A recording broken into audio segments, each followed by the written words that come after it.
À la une de vos journaux du continent, direction le Cameroun tout d'abord, avec le quotidien de l'économie. Dans son éditorial, le journal évoque ce matin la question de la grâce présidentielle et de l'amnistie dans le pays, suite à la décision de remise totale de peine de l'avocate franco-camerounaise, maître Lydienne Eyoum, il y a quelques jours de cela.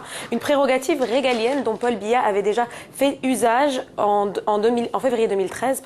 Ce cas fait néanmoins polémique, explique le journal, en cause des échanges au sommet de l'État qui laissent place à quelques soupçons de pression extérieure. Le quotidien de Écho pose donc la question, puisque ce n'est pas la France qui a obtenu la libération de sa citoyenne, qu'est-ce qui justifie l'acte présidentiel ?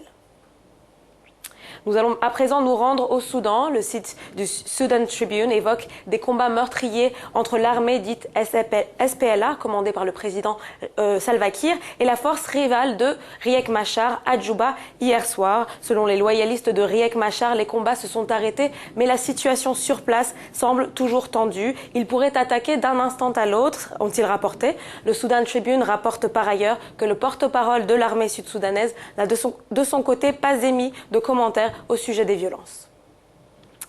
Enfin, on termine par l'Afrique du Sud avec le Mail and Guardian. Le site d'information nous explique que la protectrice de la République, Thuli Madonsela, va recevoir la somme de 3 millions de rands pour continuer son enquête sur l'affaire de corruption au sommet de l'État. Elle pourra désormais se pencher sur le volet Gupta de cette affaire, cette famille d'entrepreneurs qui serait impliquée dans des fraudes en connivence avec le gouvernement.